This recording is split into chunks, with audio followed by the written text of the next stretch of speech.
আজকে যে টপিকটা নিয়ে আপনাদের সঙ্গে ডিসকাশন করব এই টপিকটা না খুব রিলেভেন্ট এবং আমার কাছে অনেক পেশেন্ট এই টপিকটা নিয়ে আসেন। কেন টপিকটার ব্যাপারে না একটা ধোঁয়াশা আছে।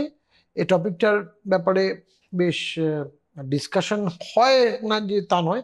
আমি দুদিন আগে একজন প্রথিতযশা ডাক্তারবাবুর একটা ভিডিও দেখলাম এই টপিকটার উপরেই, এবং অ্যাবসলিউটলি ঠিক কথাই বলছেন। কথাটা কি নিয়ে ডিসকাশনটা করছি বললেই বুঝতে পারবেন, আপনারাও হয়তো দেখেছেন কোনো একটি ফেসবুক মিডিয়ামে। সেটা হচ্ছে যে পেশেন্টদের অলরেডি স্ট্রোক বা হার্ট অ্যাটাক হয়ে গেছে, বা যাদের স্ট্রোক বা হার্ট অ্যাটাক হতে পারে বলে ডাক্তারবাবু মনে করছেন, উচ্চ রক্তচাপের সমস্যা যারা ভুগছেন এরকম রুগী, তাদের জেনারেলি আমরা ব্লাড থিনার দিয়ে থাকেন ডাক্তারবাবুরা। ব্লাড থিনার মানে আপনারা জানেন যে মূলত দুটো ব্লাড থিনার ইউজ হয়, একটা হলো অ্যাসপিরিন, একটা হচ্ছে ক্লোপিডগ্রেল।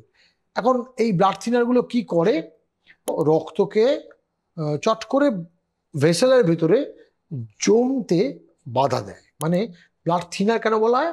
সাধারণত থিনার এই কারণে বলা হয় যে এটা রক্তটাকে পাতলা রাখে, এবং এই যে যদি এই ক্লটটা ফরমেশন করতে অসুবিধা হয়, মানে ভেতরে জমতে বাধা দেয়, তাহলে ব্রেনের ভেতরে বা হার্টে কোনো আর্টারি বা কোনো একটা ক্যাপিলারির ভিতরে চট করে ব্লাডটা ক্লট না হলে স্ট্রোক বা হার্ট অ্যাটাক বা হৃদরোগের সম্ভাবনা অনেকটা কমে যায়।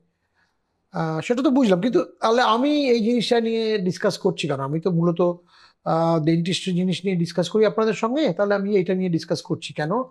তার কারণটা হচ্ছে আমার কাছে প্রচুর পেশেন্ট প্রচুর পেশেন্ট বিভিন্ন জায়গা থেকে, সারা পশ্চিমবঙ্গ থেকে আসেন, যারা বলেন তাদের কোনো একটি সার্জারি বা সাধারণ একটি এক্সট্রাকশন হতে পারে, সার্জিক্যাল এক্সট্রাকশন, সেটা করতে গিয়ে তার যে এখনকার ডাক্তারবাবু আছেন, দাঁতের ডাক্তারবাবু, তিনি বলেছেন এই ওষুধটি বন্ধ রাখতে হবে, এই ক্লোপিডগ্রেল বা অ্যাসপিরিন ওষুধটি বন্ধ রাখতে হবে।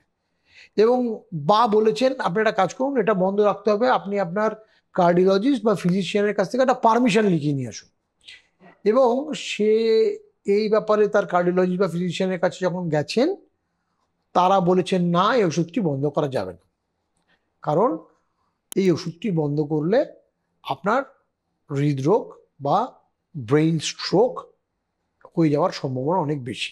কারণ এই ওষুধটি অনেক সময় 5 দিন 7 দিন পর্যন্ত ডাক্তারবাবুরা বন্ধ রাখতে পারেন, দাঁতের ডাক্তারবাবুরা, এবং অধিকাংশ ক্ষেত্রেই কার্ডিওলজিস্টরা বা ফিজিশিয়ানরা এটা একদম অ্যালাউ করেন না। তখন আতান্তরে পড়ে পেশেন্ট আমার কাছে আসেন, কারণ তারা বিভিন্ন মাধ্যম থেকে এতদিন জেনেছেন যে এই ধরনের ওষুধ যদি আপনার চলে, সেক্ষেত্রে আমি স্পেশালি বিগত 1 দশকের বেশি সময় ধরে কোনো রকম এই ওষুধটি গুলো বন্ধ না করে, তার ডোজ অল্টার না করে দাঁত তুলি বা এই ধরনের সার্জিক্যাল প্রসিজার করি। সেই কারণে আমার কাছে আসেন যে ডাক্তারবাবু, আমার তো দাঁতটা তোলা প্রয়োজন বা একটা সার্জারি করার প্রয়োজন, আক্কেল দাঁতের সার্জারি বা এই ধরনের সার্জারি, যাই হোক। এবং আমার এখনকার ডাক্তারবাবু বলেছেন এটি বন্ধ করতে, কিন্তু আমার কার্ডিওলজিস্ট বা আমার ফিজিশিয়ান সেটি অ্যালাউ করছেন না। আমি বলি একদম সঠিক এই অ্যালাউ না করা, কারণ যদি এই ওষুধগুলো বন্ধ করা হয়, কে জানে যে সময় থেকে আপনার বন্ধ করা হলো সেই সময় থেকে আপনার দাঁতের সার্জারির পিরিয়ডের মধ্যে আপনার একটি হার্ট অ্যাটাক বা একটি স্ট্রোক হয়ে যাবে না। অতএব এই ওষুধগুলো কিন্তু সত্যি সত্যি বন্ধ করে দেওয়া যাবে না। তাহলে উপায় কি? মানে আমি কি কোনো ম্যাজিক করি বা কোনো রকেট সায়েন্স প্র্যাকটিস করি? আসলে তা নয়।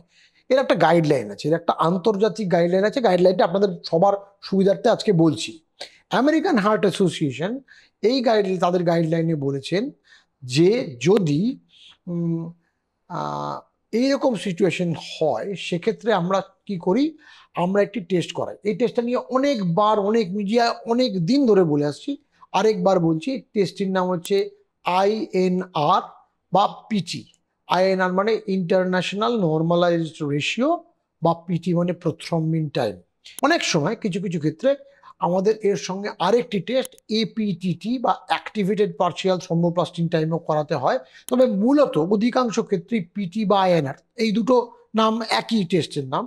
সেটা করলেই আমরা বুঝতে পারি যে তার সঙ্গে অবশ্যই কোয়াগুলেশন প্রোফাইলের বাকি দুটো টেস্ট, ব্লিডিং টাইম এবং ক্লটিং টাইম, বিটিসিটি যেটাকে কমনলি বলে। তাহলে আমরা এই ট্রায়াড টেস্টটা করাই, বিটিসিটি পিটি। কোনো ক্ষেত্রে কোয়াড্রেট টেস্ট লাগে, এপিজি, সেটা খুব লিমিটেড ক্ষেত্রে। যদি প্রথমিন টাইম, আমাদের সাধারণ মানুষের প্রথমিন টাইম হচ্ছে 12 সেকেন্ড, অতএব একটা কম্পারেটিভ করা হয়, একটা কন্ট্রোল প্লাজমা, সেটা 12 সেকেন্ড থাকে, মোটামুটি এটা সারা বিশ্বব্যাপী স্বীকৃত। তার যদি 2.5 টাইমস মানে 12-র আড়াই গুণ মানে 30 সেকেন্ড পর্যন্ত হয় কোনো কারণে, সেক্ষেত্রে আমরা কিন্তু খুব সেফলি আপনার ওষুধের ডোজ চেঞ্জ না করে সার্জারি করতে পারি। আচ্ছা, এই সংক্রান্ত আরেকটা কথা এই মুহূর্তে বলার, সেটা হচ্ছে যে অনেক পেশেন্ট আছেন যাদের রেনাল ফেলিওরের জন্য ডায়ালিসিস দিতে হয়, এই ক্যাটাগরিটাও এর মধ্যে আছে। তাদের ডায়ালিসিস করানোর সময় হেপারিনাইজ করা হয়, মানে আপনারা জানেন যে ডায়ালিসিস যে চ্যানেলটা দিয়ে হয় সেখানে হেপারিন পুশ করতে হয়। এইবার অনেক সময়ই ডায়ালিসিস টেকনিশিয়ান তাকে ডিহেপারিনাইজ করতে বলে না, কারণ অনেকেই বলে না হেপারিন বন্ধ না করলে, অনেক ডাক্তারবাবু বলেন হেপারিন বন্ধ না করলে কিন্তু আমরা এই কাজটা করতে পারবো না।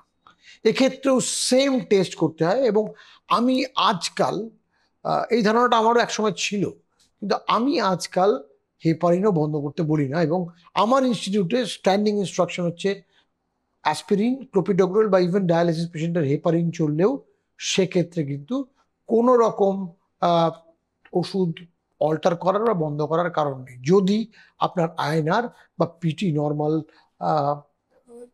জায়গায় থাকে, মানে আড়াই গুণের মধ্যে থাকে।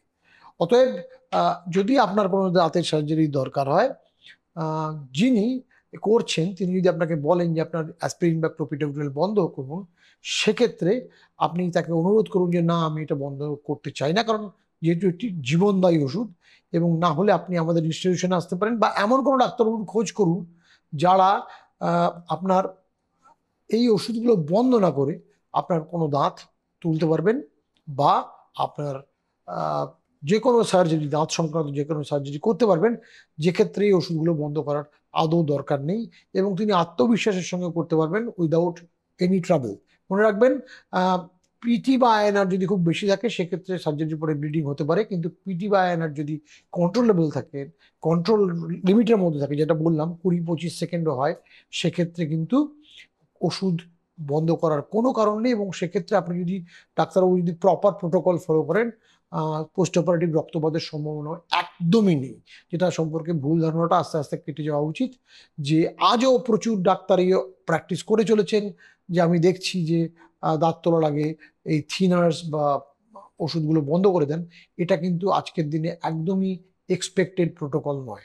আপনাদের যদি এই ভিডিওটা ভালো লাগে থাকে তাহলে একটা কমেন্ট করতে পারেন, লাইক অবশ্যই করুন ভিডিও, এবং কমেন্ট বক্সে আপনি লিখতে পারেন এই সংক্রান্ত বা দাঁতের রোগ বা দাঁতের চিকিৎসা, দাঁতের রোগের চিকিৎসা সংক্রান্ত যে কোনো রকম কোয়ারি নিশ্চয়ই আমরা উত্তর দেব।